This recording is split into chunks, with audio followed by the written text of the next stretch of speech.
Hello, good morning dear student. I am Renu Yadav.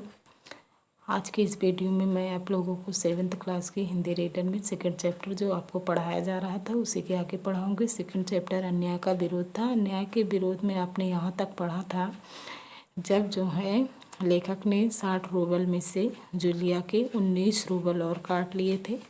इतना करने के बाद जूलिया की आंखों में आंसू आ गए थे। उसी के आगे आपको पढ़ना है। स्क्रीन पे आप देखिए। हाँ याद आया, ये लेखक ने कहा।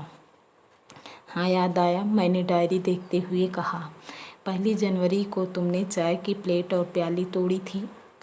प्याली बहुत कीमती थी, मगर मेरे भाग्य में तो हमेशा नुकसान उठाना ही बदा है। उठाना ही बदा मतलब लिखा है, ऐसा लेखक ने कहा। चलो मैं उसके 2 ही रूबल और कम कर देता हूँ। 2 रूबल कम कर देता है प्याली के। अब देखो, उस दिन तुमने ध्यान नहीं रखा और तुम्हारी नज़र बचाकर कूलिया पेड़ पर चढ़ गया और वहाँ खरोंच लग कर उसकी जैकेट फट गई। 10 रूबल उसके कट गए।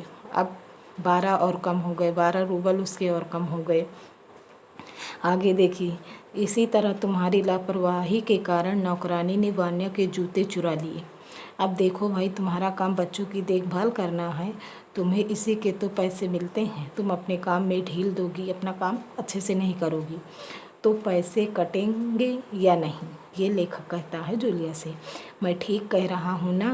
तो जूतों के लिए 5 रूबल और कट गए। और हाँ, 10 जनवरी को मैंने तुम्हें 10 रूबल दिए थे। अब उधर 12 में से 5 12 और 5 17 हो गए। इधर 10 और जोड़ दीजिए, 27। जी नहीं, आपने मुझे कुछ नहीं दिया था, ऐसा जूलिया ने कहा। जूलिया ने दबी जुबान से कहा। अरे मैं क्या झूठ बोल रहा हूँ? मैं डायरी में हर चीज़ नोट कर लेता हूँ। ऐसा लेखक ने कहा कि मैं झूठ नहीं बोल रहा हूँ, मैं डायरी में हर चीज़ लिख लेता हूँ। तुम्हें यकीन ना हो तो दिखाऊं डायरी? यकीन माने विश्वास। यदि तुम्हें विश्वास ना हो मेरे कहे हुए तो मैं डायरी दिखाऊं? तब जूलिया ने कहा, जी नहीं, आप कह रहे हैं तो आपने दिए ही होंगे, ऐसा उसने कहा। जूलिया ने अश्रु भरे स्वर से उसने कहा। अश्रु माने आंसू भरे, उसके आंखों में आंसू भरे हुए थे और ऐसा उसने कहा। दिए होंगे नहीं, दिए हैं, ऐसा लेखक ने कहा। मैंने कठोर स्वर में कहा। तो ठीक है, घटाओ 27। 41 में से बचे 14, ठीक है ना? उसकी आँखें आंसुओं से भर उठी। जूलिया की आंखें जो हैं आंसुओं से भर उठी। उसके तमाम शरीर पर पसीना छलछलाया। तमाम शरीर मतलब संपूर्ण शरीर पर पसीना छलछलाया। कांपती आवाज़ में वह बोली, मुझे अभी तक एक ही बार कुछ पैसे मिले थे और वो भी आपकी पत्नी ने दिए थे, सिर्फ 3 रूबल। अब ठीक है, मैंने स्वर में आश्चर्य भरकर कहा, और इतनी बड़ी बात तुम्हारी मालकिन ने मुझे बताई तक नहीं? देखो देखो, हो जाता ना अनर्थ। अनर्थ मतलब भारी गलती। खैर, मैं इसे भी डायरी में नोट कर लेता हूँ, ये लेखक कहता है। हाँ, तो 14 में से 3 और घटा दो, बचते हैं 11 रूबल।